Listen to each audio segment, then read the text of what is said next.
اللہ کے نبی صلی اللہ علیہ وسلم ایک مرتبہ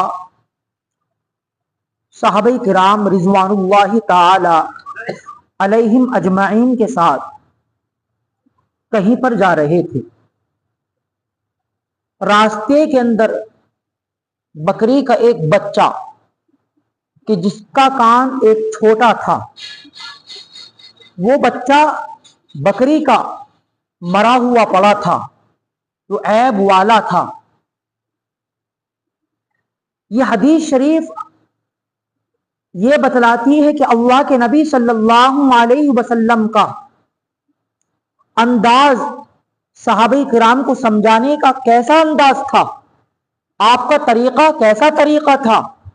آپ کا تربیت کرنے کا انداز کس طرح انداز تھا۔ اللہ کے نبی صلی اللہ علیہ وسلم نے اس بکری کے اس بچے کے اس کان کو پکڑا جو چھوٹا کان تھا، اور آپ نے صحابہ کرام سے یہ کہا کہ آپ اس کو 1 درہم کے اندر خرید لو گے۔ صحابہ کرام رضوان اللہ تعالی علیہم اجمعین نے عرض کیا، یا رسول اللہ 1 درہم کی تو دوسری بات،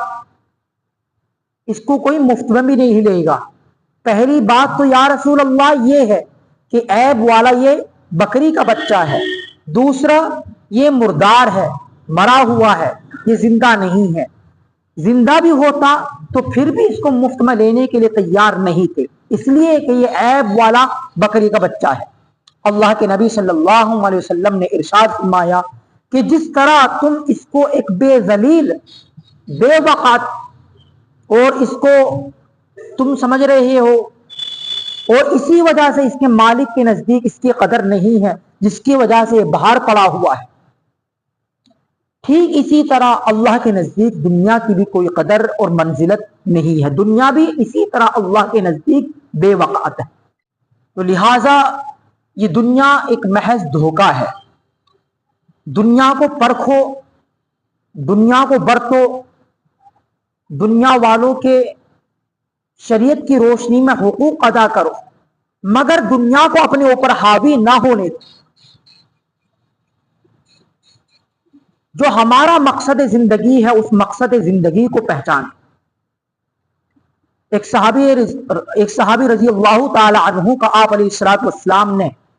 کندھے پر یوں ہاتھ رکھا، اور یوں ہاتھ رکھنا یہ پیار کی وجہ سے تھا، شفقت اور محبت کی وجہ سے تھا،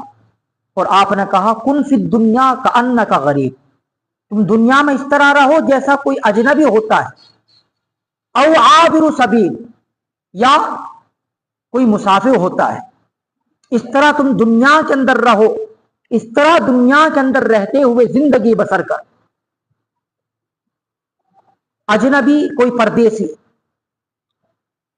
یہاں کا رہنے والا شخص باہر رہ رہا ہے، اس کے دل کے اندر یہ بات ضرور رہتی ہے کہ میں یہاں پردیسی ہوں، مجھے ایک نہ ایک دن اپنے گھر جانا ہے۔ او عابر سبیل، یا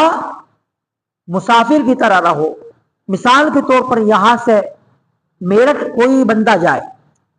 اب کسی مقصد کے لیے وہ میرٹھ گیا تھا، مگر راستے کے اندر اس نے